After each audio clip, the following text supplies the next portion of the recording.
Ngeroti lagi, hari ini roti gembus yang lembut dengan serat yang banyak nih. Kalau kita pencet-pencet gini nih, itu lembut banget. Sampai besok juga masih lembut loh ini. Nah, ini cocok banget untuk pemula, caranya sangat mudah tanpa mixer, tanpa ulen. Untuk itu ikut aja tutorialnya sampai selesai. Sebelumnya jangan lupa like, subscribe, nyalakan lonceng notifnya juga komentar. Kita tambahkan 300 gram tepung terigu protein tinggi wajib, kemudian 4 gram ragi instan atau 1 sendok makan ya full. 3 sendok makan gula pasir, jadi manisnya manis-manis gula aja karena saya udah manis. Kemudian tambahkan setengah sendok teh bread improver, opsional sih. Kalau ada dipakai, kalau nggak ada ya nggak apa-apa. Kemudian tambahkan setengah sendok teh garam, tentunya berseberangan tadi dengan ragi dan ini akan kita campurkan. Nah, jadi jangan khawatir ya, partikel garam itu udah bercampur dengan tepung, jadi dia nggak akan bertabrakan dengan ragi dan raginya nggak akan mati. Siapkan air susu atau susu UHT yang hangat, kemudian campurkan dengan 2 kuning telur.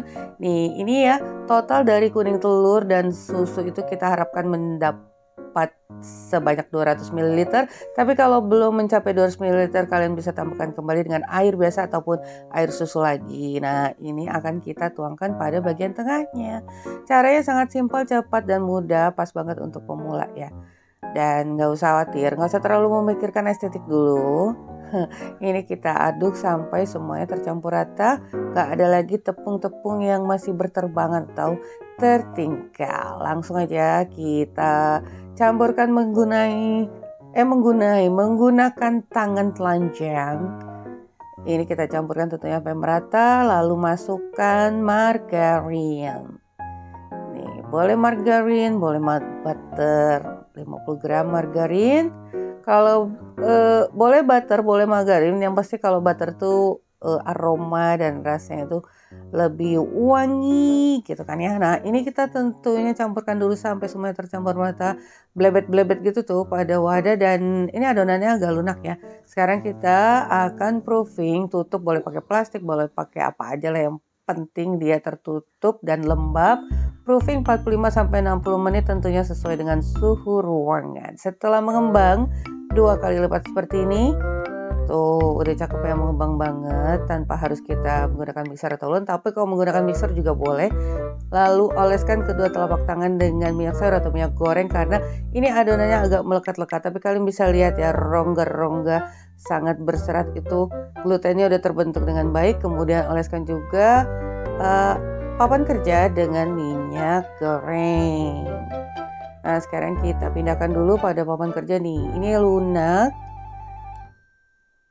Bulatkan kembali. Ini masih agak terasa kasar sedikit. Ada butiran-butiran tepung dan kita bisa bolak-balik seperti itu pada papan kerja ya. Jadi dengan menggunakan tangan langsung ini kita bisa merasakan konsistensi adonannya. Sekarang kita akan bagi menjadi setengah bagian dulu, kemudian satu bagian ini kita potong menjadi 8 bagian nih. Ini kurang lebih sekitar 30 gram ya. Tapi kalian kembali lagi sesuaikan dengan loyang masing-masing. Kemudian kita bulatkan agar semakin halus. Taburi papan kerja dengan terigu dan kita rounding seperti ini. Caranya sangat mudah. Nih, sampai kalian mendapatkan permukaan yang sangat halus. Tuh. Kemudian kita roundingkan lagi pada papan kerja yang udah ditaburi tepung. Ini kita gunakan loyang ukuran 20 x 10 dengan tinggi 4 cm.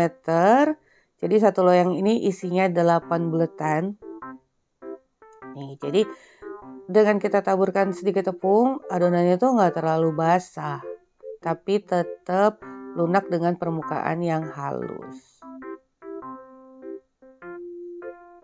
Oke, di sini kita dapatkan 2 loyang. Ukurannya udah tertera ya pada layar dan tadi Mami juga ucapkan. Dan akan kita proofing kurang lebih sampai 30 menit atau sampai mengembang 2 kali lipat. Udah mencapai tinggi loyang nih seperti ini nih, udah cakep banget ya. Sebenarnya ini walau tanpa dioles-oles sebelum kita oven juga nggak masalah sih, kan ini jenis roti manis. Nah, sekarang Di sini karena ada sisa kuning telur dan susu, jadi Mama Meiji oleskan aja, terutama jika kalian ingin menggunakan topping. Untuk satu loyang ini Mama Meiji beri topping keju dan coklat, satu loyang lagi plain. Nah yang plain ini sebenarnya nggak usah diolesin juga, nggak usah diolesin dengan kuning telur, nggak masalah. Tapi karena tadi bersisa dan nanti terbuang, lebih baik ini Mama Meiji olesin aja ya. Nih kita oleskan, dan jangan lupa sebelumnya oven udah kalian panaskan terlebih dahulu selama 15 menit dengan suhu 170 sampai 180 derajat Celcius. Ini udah mengembang dan siap kita oven. Oven dengan suhu 170 sampai 180 derajat Celcius 20 sampai 25 menit, yang pasti sampai matang kecoklatan, tapi juga jangan melebihi batas waktu dari 30 menit karena roti manis. Dan kembali lagi sesuaikan dengan suhu ruangan oven. Suhu oven kalian masing-masing karena setiap oven itu karakteristiknya berbeda. Nah ini baru yang terlihat kecoklatan itu satu loyang yang plain. Jadi loyang satunya lagi itu masih Mama Meiji tambahkan sedikit waktu untuk mematangkan atau mencoklatkan bagian atasnya yang ditaburi topping. Ini udah selesai satu, ini udah lembut banget, ini udah anget-anget ya. Sekarang kita sopek-sopek gitu, kalian bisa lihat seratnya. Nah kalian bisa lihat nih ya, ini empuk banget tuh, gembus-gembus gitu. Jadi kita beri nama roti gembus. Ini rasanya udah cukup manis, jadi bisa kalian cocok-cocok dengan coklat atau diolesi dengan selai. Nah ini nih ternyata tadi karena agak kelamaan sedikit, jadi bagiannya agak kecoklatan banget, tapi ini pas ya, jangan lebih, waktunya tuh juga jangan terlalu kelamaan, dan ini masih tetap lembut. Kalau yang plain tadi Mama Meiji panggang tuh selama 25 menit, kalau yang atasnya ada toppingnya ini ditambah waktu panggang 28 menit. Yang pasti jangan terlalu kelamaan, kalau kelamaan dia akan keras. Oke ya? Nih sampai di sini dulu resep kita hari ini. Semoga bermanfaat. Bertemu lagi di resep Mama Meiji berikutnya. Thank you for being with me today. Assalamualaikum warahmatullahi wabarakatuh.